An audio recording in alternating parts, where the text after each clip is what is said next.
محتاج انسانوں کے سامنے دست سوال ہاتھ پھیلانا حق تعالیٰ کو حاجت روا اور مشکل کشا ماننے کے منافی ہے۔ انسان کی فضیلت اسی میں مضمر ہے کہ وہ خدا ترس عالم بن کر نیابت خداوندی کا مکمل حق ادا کرے۔ جو صوفی جاہل اور بے وقوف ہو وہ خلافت کی ذمہ داری امانت داری سے انجام نہیں دے سکتا۔ بے وفا دوست اور بے دین لوگوں سے کنارہ کشی کرو اور دینی امور میں معاون بننے والے مخلص اوفیاء کو دوست رکھو۔ دنیا ایک امتحان ہے۔ عقل مند آدمی وہ ہے جو امتحان گاہ میں محنت کر کے کامیابی حاصل کرے۔ ہر لمحہ موت کی گرفت کا دھیان رکھنا چاہیے، کہیں ایسا نہ ہو کہ عین غفلت میں روح قبض ہو جائے اور دنیا سے خالی ہاتھ واپس لوٹنا پڑے۔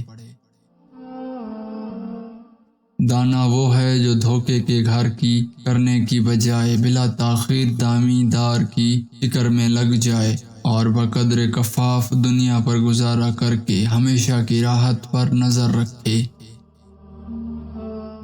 مومن کو مبارک اوقات اور مبارک مقامات میں اللہ تعالیٰ کی جانب رجوع کرنا چاہیے۔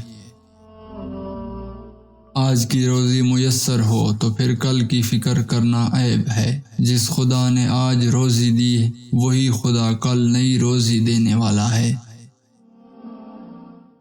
کون و مکان کی ایک ایک چیز سوچنے والوں کے سامنے اللہ تعالیٰ کی توحید بیان کرتی ہے۔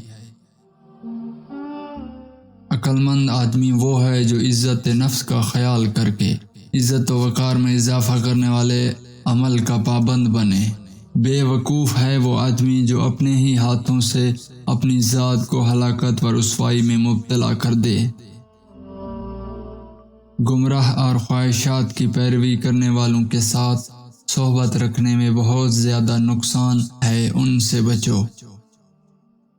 دنیا نے لوگوں کی آنکھوں کو اندھا کر دیا ہے، لیکن افسوس ہے کہ لوگ پھر بھی خواب غفلت میں پڑے ہوئے ہیں۔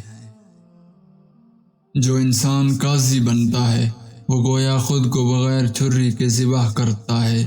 گری ہوئی چیز اللہ کا مال ہے، وہ جسے چاہتا ہے اسے دیتا ہے۔ کبوتروں کے ساتھ کھیلنا فقیری پیدا کرتا ہے۔ زمزم کا پانی جس مقصد کے لیے پیا گیا وہی فائدہ دے گا، جو حصہ زندہ سے جدا کر لیا گیا وہ مردار ہے۔